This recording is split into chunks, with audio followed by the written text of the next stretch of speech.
Good evening and welcome to the Week in Review. I'm Amanda Vinicky. Paris Schutz has the evening off. We'll be joined by our Week in Review guests in just a moment. But first, some of today's top stories. A 25-year-old man, Alex Perez, is being charged with first-degree murder for allegedly stabbing 36-year-old Jeremy Walker on Tuesday night in an incident near the Mag Mile.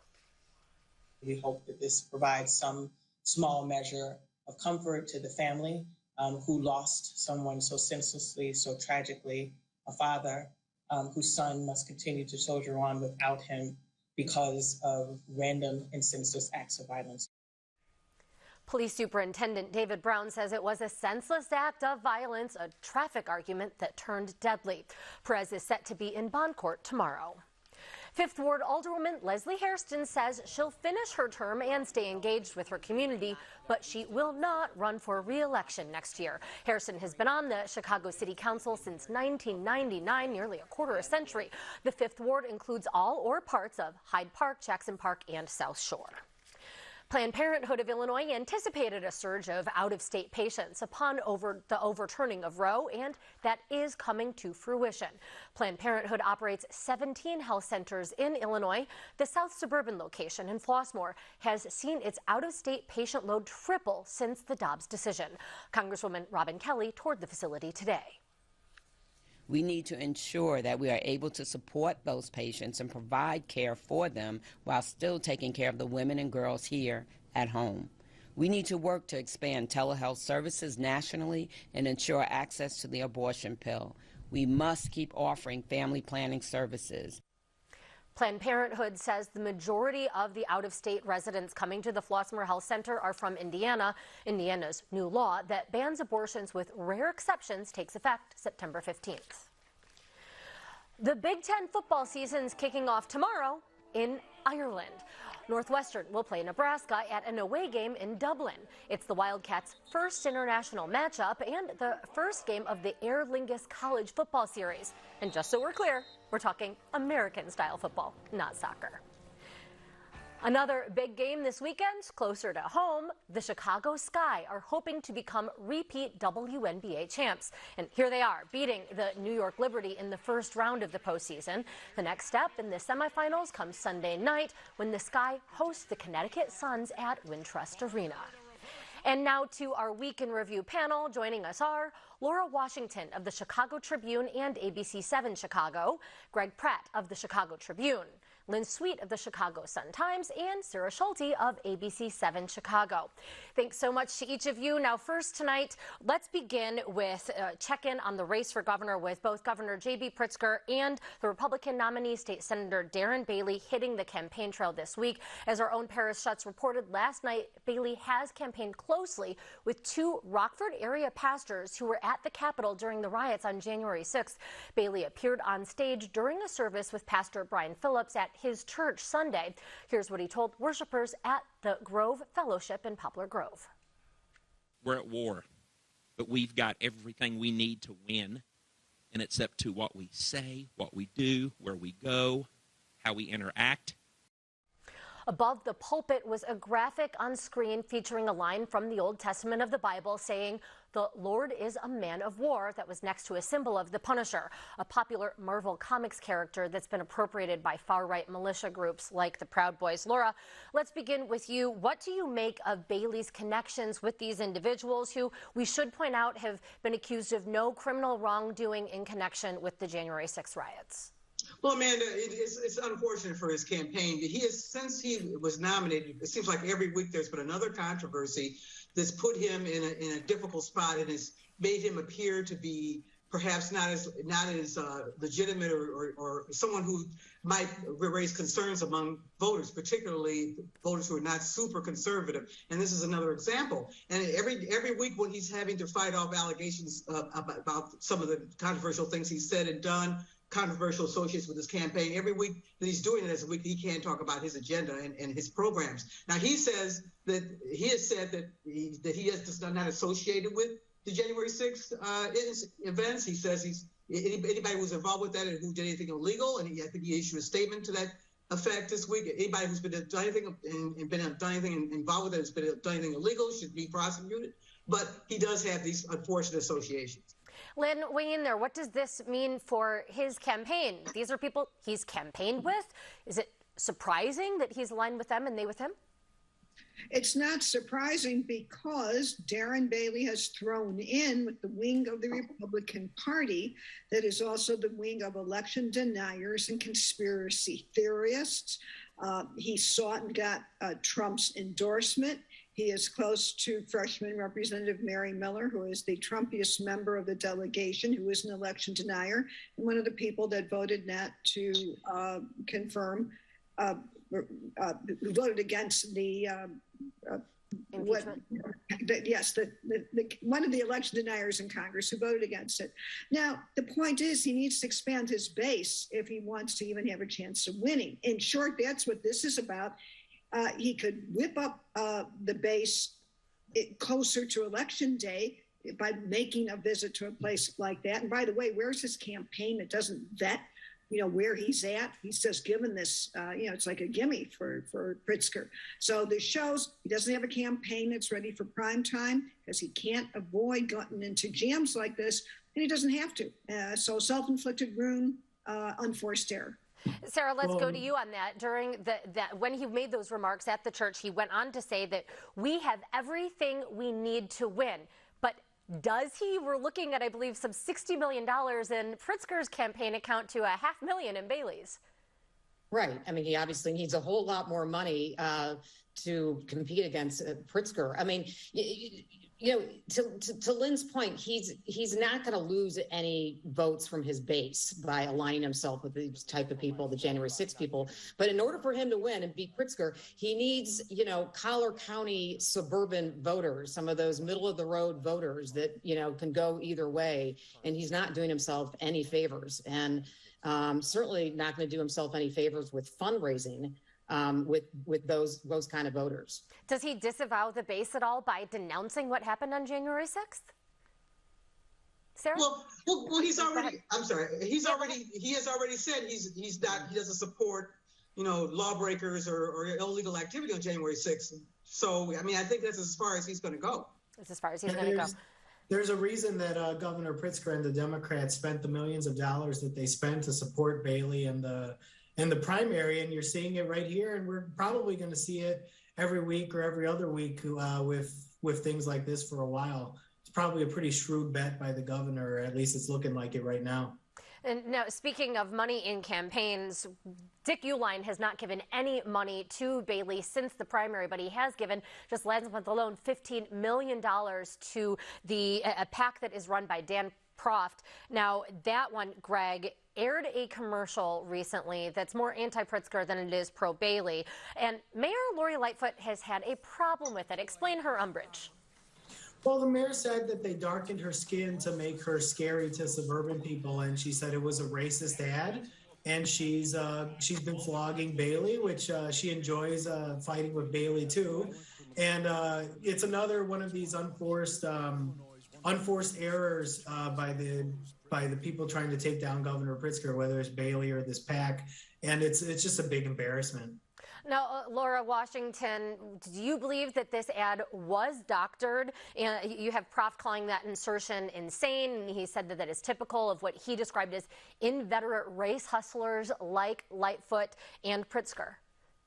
Well, if all you have to do is show the video side by side, the video that they used, that Proft and the PAC that Proft represents used in the campaign ad next to the video that you would take off the internet, and the one that they use is definitely darker. I mean, it's the proof is in the pudding, and this is an age-old trick that's been used not only in political campaigns but in many other venues, harking back to even before the days of O.J. Simpson when he was on trial.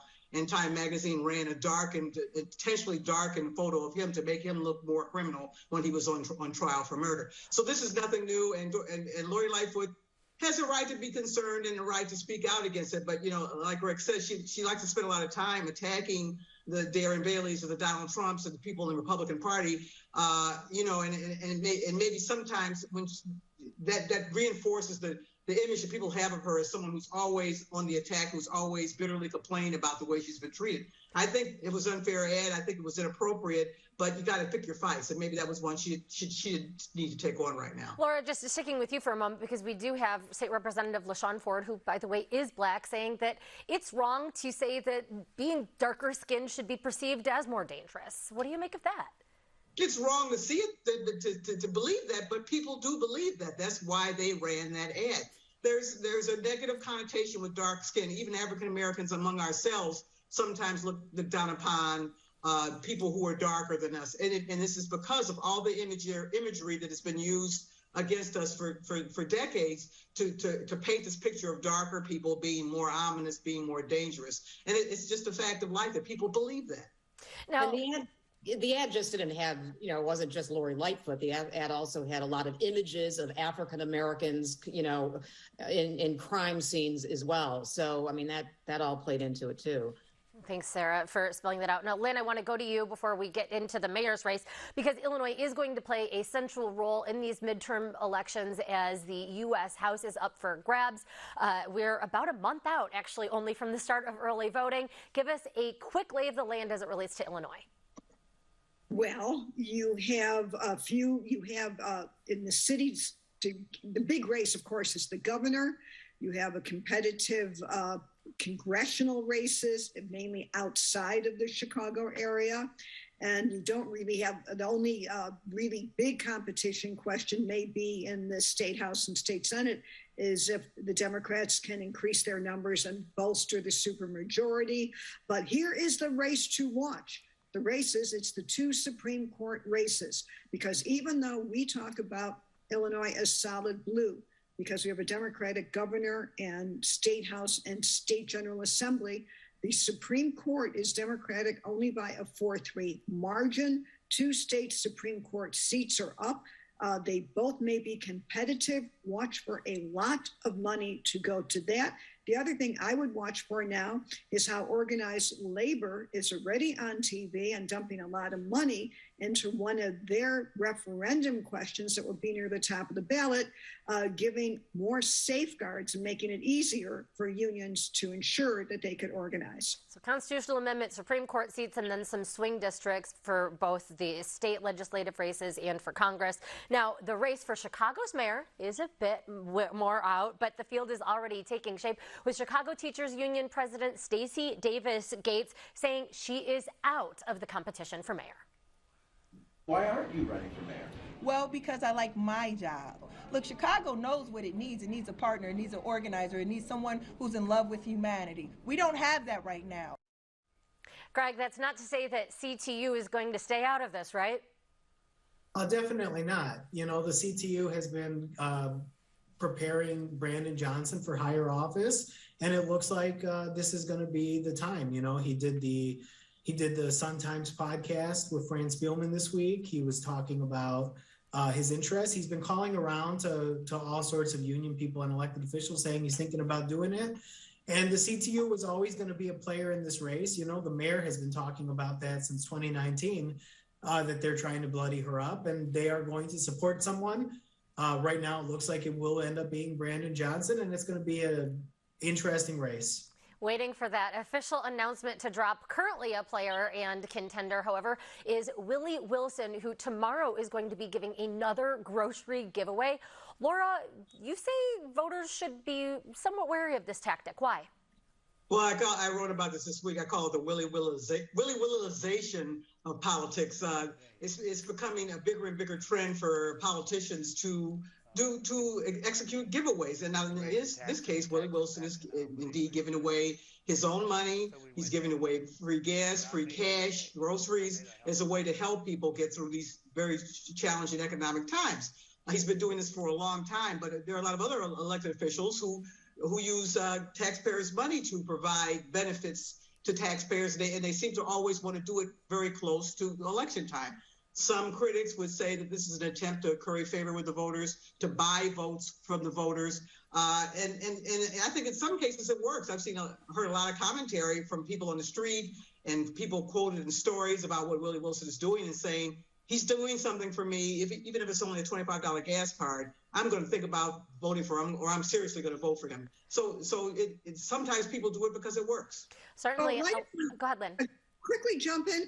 He's not running these giveaways as if it's in really connection with a real campaign. People should be there. You know, he doesn't have the big kind of staff to make this giving away this money worthwhile. He doesn't know if he's giving money away from anyone who's from Chicago. If they're registered, he's not collecting. As far as I know, maybe you guys know, is he collecting data? Is he getting? Well, Lynn, everybody knows he's running for mayor. This is his third time running for mayor. He's not running. He's not giving away the money in connection with his campaign as he's doing his foundation. But everybody knows he's a mayoral candidate. They know he's a politician.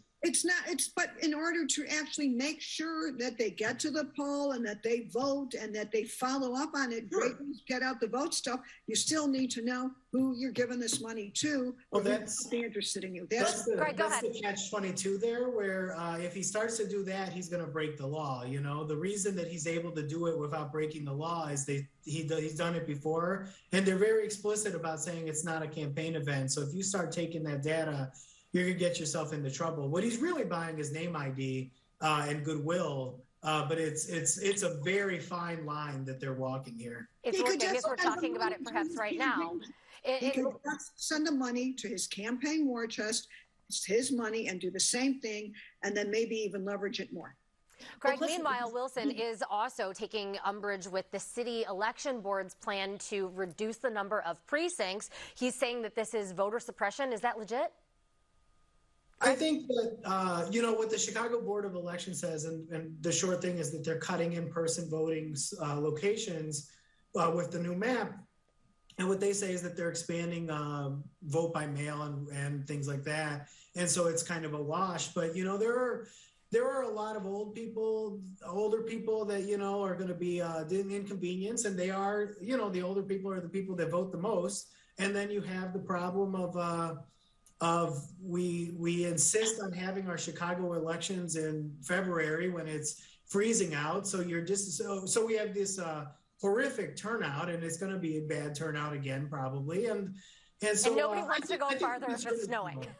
Correct. It's not new. I mean, 10 years ago they also slashed a bunch of precincts. I mean, it's not that this is something that they've first time they've ever done this. Like, I don't know how many they slashed the last time around, but it was quite a number as well. And one of the reasons is because more and more people are early voting. They're voting by mail. They're not showing up at the polling places. And I think another issue that the board is facing is staffing. Every organization and company and institution in the country is having a problem finding workers. And I think they had a big problem in the June elections because a lot of the folks that they hope were going to be there to show up at the polls to work weren't there. So they're trying to make sure that they have the coverage that they need to operate properly. Yeah, I mean, it's saving money. Plus, we've lost population, too. So that's true. We may be losing some monuments and statues. At least that's the recommendation of a commission that was formed by the mayor. And yet Lightfoot is not ready to follow through with committing to taking down the Columbus statue. Greg, why is another working group needed? Well, it's needed because the city and the mayor want to punt on the issue. It's easy to add, it's hard to subtract. And in this case, for the city and the commission to say, let's build monuments to Latinos and to Black people and to the race riot of 1919 is easy, to say, let's take down these and there's going to be constituencies is hard. And, the city probably regretted entering the exercise as soon as they got into it in 2020, which is why they took 2 years, and they're gonna punt as far as possible. Punt till after the election, perhaps. We'll see. She might not be able to hold out that long. Now, Sarah, we know that voters care about their safety, and the city did this week receive some national recognition for its efforts to reduce crime, but then also start of school, and there was a bit of an ominous beginning for the Schurz High School. Sarah, to you, what do you make of where things are at when it comes to crime and just in general, CPS start of the school year? Well, I mean, in terms of crime, obviously the mayor has been trying to change the narrative. I mean, the entire, Darren Bailey's entire election is about Chicago crime and how it's Lightfoot and Pritzker's fault.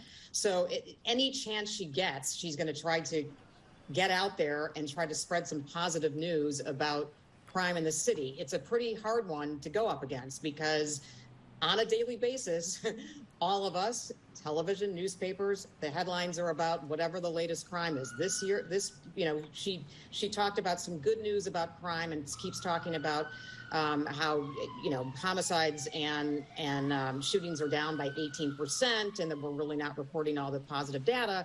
But it's hard to do that when it's overshadowed by something like a, 3-4 students shot outside of a Chicago public school the first week of school. It's a hard one to go against. Let's move to D.C. as we've got about 5 minutes left in the program. Now, Lynn, we have the affidavit in which the FBI made its case for needing to go to Mar-A-Lago and retrieve some documents, public, granted with some heavy redactions. What did we learn from that affidavit? Well, we know, by the way, it's very unusual to make this kind of document public before any criminal charges are made. We know that there are 184 documents found in this stash that have some level of degree of being confidential or secret. And we learned that this has been going on since May 2020. But here's what we don't learn. We have no idea why President Trump wanted to keep this. We know that the stuff that the FBI recovered included some papers, newspaper clippings, but that is a big mystery that has not been filled in yet, is what he was going to do with this stuff, irregardless of whether or not anyone believes or it could be proven his claim that things were automatically declassified because he had some kind of standing order to declassify things. A standing order, by the way, that it's FBI notes in the affidavit, the part that wasn't redacted, there's no proof that it exists. So lots of standing questions there and potential national security implications, Lynn, but also in Washington, big news for those who have student loans and a divided reaction to President Biden's plan to relieve students from some of that debt. We saw a lot of folks coming to the Chicago area. What do you make of that? Is this program going to help Democrats come the midterms?